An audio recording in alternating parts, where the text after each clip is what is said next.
بسم الله الرحمن الرحيم. maanta waa maalin weyn, maanta waa maalin xusuus mudan, maanta waa maalin taariikhda ummadda Soomaaliyeed baal dahab ka geli doonta. sidii loo balansanaaba maanta waxaa la dhageystay doodii dawladda Soomaaliyeed ee ku wajahneyd iswartaagii ay keentay dawladda Kenya iyo doodoodii shalay jawaabteeda.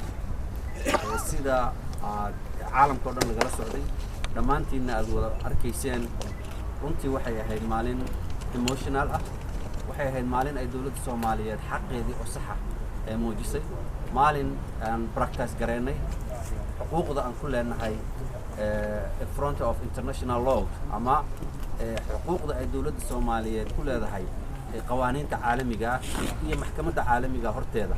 maalin waxa weeye runtii aan dhaqan gelinay, maalin aan xaqiijinay waaye dawladnimadeena, maalin aan xaqiijinay weeye qiimaha ummadda Soomaaliyeed ay ugu fadhido integrity-ga iyo dhamaystirnaanta dhulkeeda.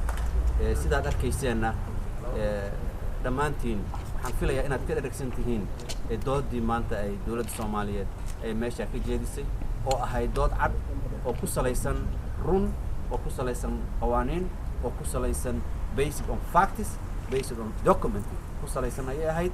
sidaa darteed waxaan ummadda Soomaaliyeed ugu bishaareynayna siday arkayeenba in ay niyadoodana hagaagsadaan, siday maanta u dhacdayna inuu go'aankuna u noqonayo. maxaa yeelay maxkamaddu waxay go'aan ku qaadataa waxa ayada horteeda laga caddeeyo. waxaana maanta aad arkayseen in la caddeeyey doodii shalay iyo tii maantana idinka ayaa ugu filan markhaati. ummadda Soomaaliyeed oo dhegaysanaysay iyo caalamka doofreeda kala joogoo dhanna waxaan leenahay hambalyo, waxaan leenahay hambalyo, waxaan leenahay hambalyo. sida uu sheegay xeer ilaaliyaha guud maanta bisha September 20 waa maalin runtii aad u qiimo leh taariikhda Soomaaliyeed meel weyn ay ka gali doonto.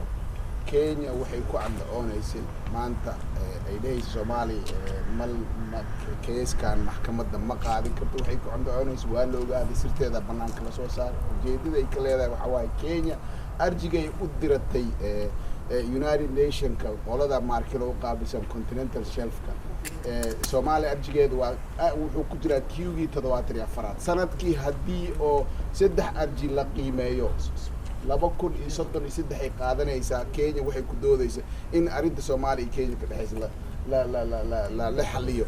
sidaas darteed ujeedadeedu waxay tahay in mar walba si ay maxkamadan awoodda ka qaado ay maaragtay arinta ay sii balaariso.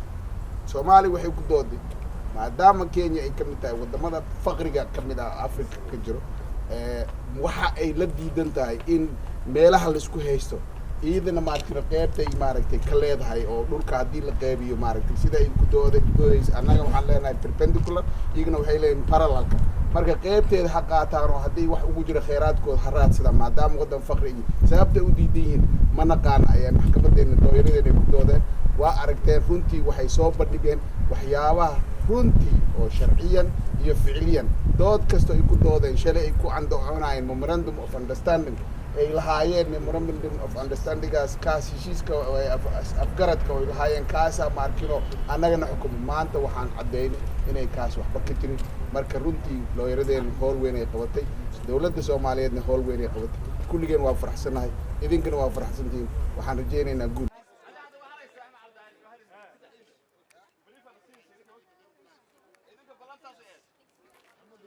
هذا قوة والله